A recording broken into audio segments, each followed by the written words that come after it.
Indian Prime Minister Narendra Modi will arrive in Israel on Tuesday. That's right. He'll talk with several leaders about ways to help the Israeli and Indian economies. Our diplomatic correspondent Eli Hohenberg has more on how the relationship between Israel and India has evolved. Ancient cultures to democracies, both reaching independence at about the same time.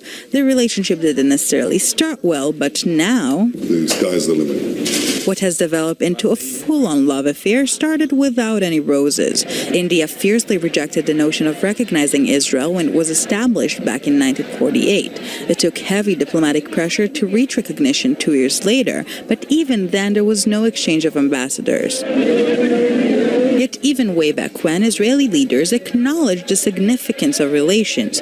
The first Israeli Prime Minister, David Ben-Gurion, was even quoted as saying that India's recognition of Israel was only second in its importance to that of the United States. In geopolitical events, most notably the fall of the Soviet Union and India's quest for new alliances, changed the situation. It was, however, only in 1992 when India announced an upgrade, full diplomatic relations with Israel. If today India has become self-sufficient in food production, it is largely because the inspiration was provided to us by Israel in the early 90s. And indeed, ever since, mutual visits and increasingly tight cooperation have been the bread and butter of relations. That we are two vibrant democracies. So today, the two foreign ministers of these vibrant democracies are meeting. Welcome you. Thank you. Another major shift, much in evidence, took place when Indian Prime Minister Narendra Modi took office. Relations with Israel reached a whole new level. In the 70 years of the country's existence, no Indian Prime Minister has ever visited, and this is further expression of the state of Israel's military, economic, and diplomatic strength. A special bond between Modi and Netanyahu also grew, something Netanyahu mentions quite often. The Indian Prime Minister even paid special tribute to Netanyahu, congratulating him on his re-election in Twitter in Hebrew. Marking 25 years of relations, Modi is arriving in Israel on a much-anticipated historic visit.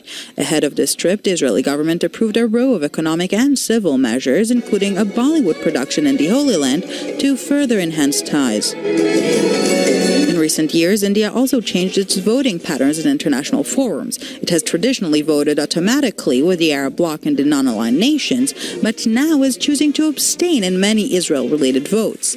In this respect, even though Palestinian President Mahmoud Abbas visited India earlier this year, Modi is not expected to visit Ramallah, an atypical decision for a visiting political leader.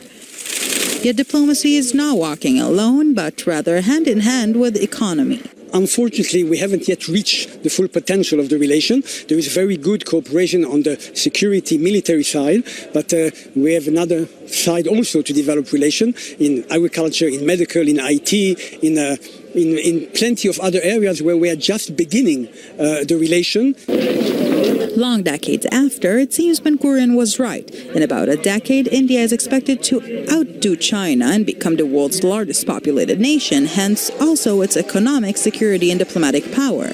And this is exactly the type of friend Israel wants. Great stuff. Thanks to Eli Hohenberg for that report. Let's now bring in Elan Levy from Tel Aviv. And Elan, what is Israel doing to prepare for this big visit by Modi? By all accounts, Prime Minister Netanyahu has cleared his diary in order to accommodate Narendra Modi's visit. Look, normally when foreign heads of government arrive in Israel, the Prime Minister gives them a working meeting and then either a lunch or dinner. And not so here. The whole of Israel's political elite are going to meet Narendra Modi at the airport, and then Prime Minister is going to accompany him around the country essentially as his personal tour guide. Netanyahu wants to construct a new strategic relationship with India. He sees that relationship with India as the pivot in the geopolitical sea change that he envisages, in which more and more developing countries realize that Israel is part of the solution to their development problems. And as part of that geopolitical shift, really at the center of it is his budding bromance with Narendra Modi, let's put it that way. He wants to focus on the personal relationship. It's very important for the diplomatic strategy. Elan, John Henry Smith, it sounds like Netanyahu and Modi will have quite a bit of quality time. What do you expect them to talk about? Absolutely. Well, at the top of the agenda for India is discussing strengthening counterterrorism and defense technology ties. India is in the middle of a $100 billion modernization effort for its defense at the moment in order to deal with regional threats from Pakistan and China. It's the world's biggest importer of defense technology, and Israel is one of its major suppliers. India wants to be able to buy radar technology, missile technology, drones from Israel in order to strengthen its capabilities. And Israel wants to make sure that it's not just getting paid for these technologies, but there's a diplomatic payoff as well, and to try to push India to start voting in its favor in international fora instead of simply abstaining, as it has recently begun doing, shifting away from voting with the non-aligned bloc automatically in favor of the Arabs. That would be a significant change indeed. Elon Levy, thank you. Well, Michelle, Donald Trump, President of the United States, getting ready for the G20 summit in Germany.